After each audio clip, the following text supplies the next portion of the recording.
Good morning बच्चों।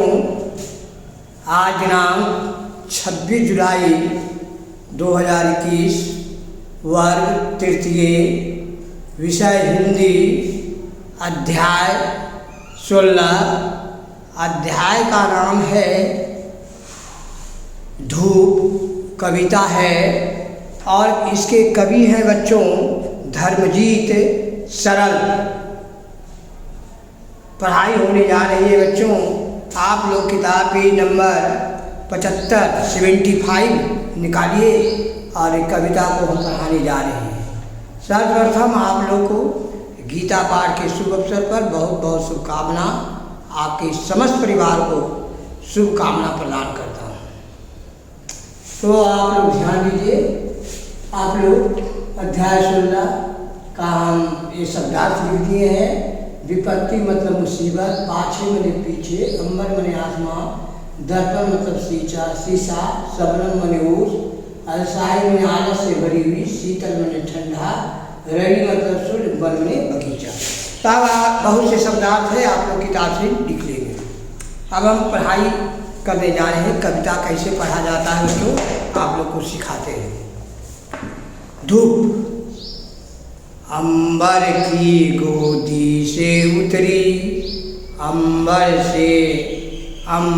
की गोदी से उतरी, मैदानों में आई धूप, कभी झाड़ियों के पीछे से घूंघट में शर्माई धूप, पर्वत पर्वत घाटी घाटी बेखटक के हो गई आई धूप, देख देख फूलों के दर्पण लेती है अंगड़ाई धूप, बड़े सवेरे हर वन में शबनम से लड़ आई धूप, गर्मी में गर्वित रहती है, सर्दी में अलसाई धूप, नदियों के चल शीतल जल में जी भर खो नहाई धूप, शाम ढले हिम की चोटी पर लेती है जमाई धूप। इस प्रकार से बच्चों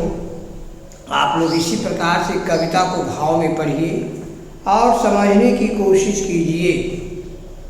अब इसमें बताया गया है बच्चों कि आप धूप जो है अभी गर्मी के समय में आप लोगों को बहुत मतलब कि अच्छा नहीं लगता है, क्योंकि धूप ज़्यादा खराब होने से गर्मी महसूस होती है, पसीना छूटने लगता है और लू भी लगने का डर रहता है। धूल भरी गर्म हवा को लू कहते हैं।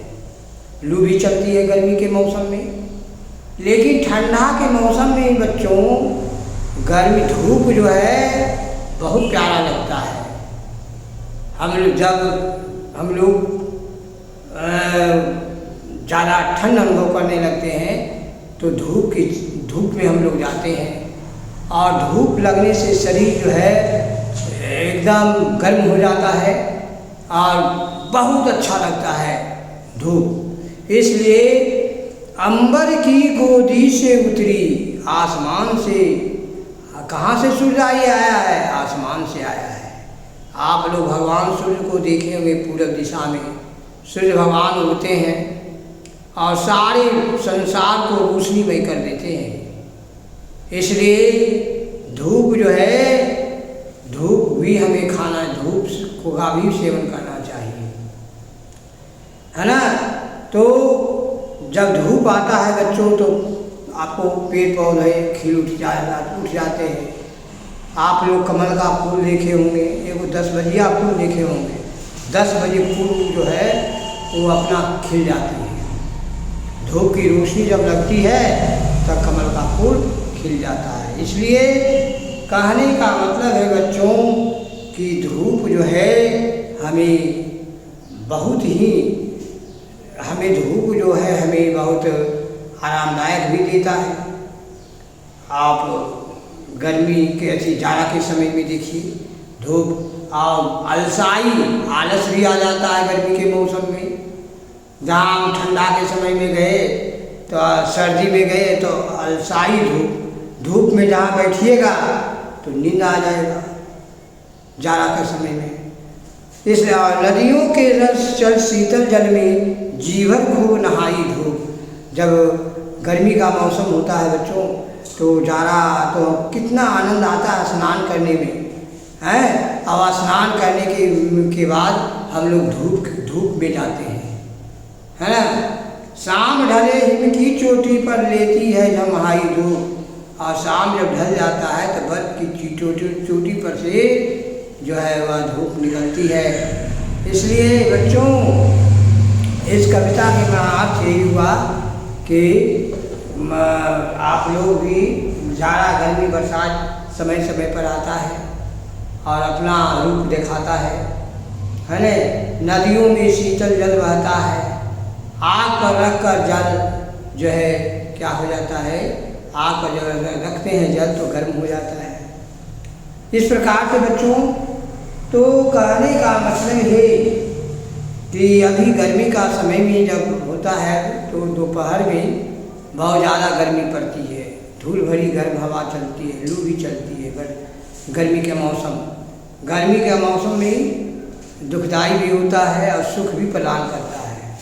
लेकिन जाड़ा के समय में जो है धूप बहुत प्यारा हो जाता है।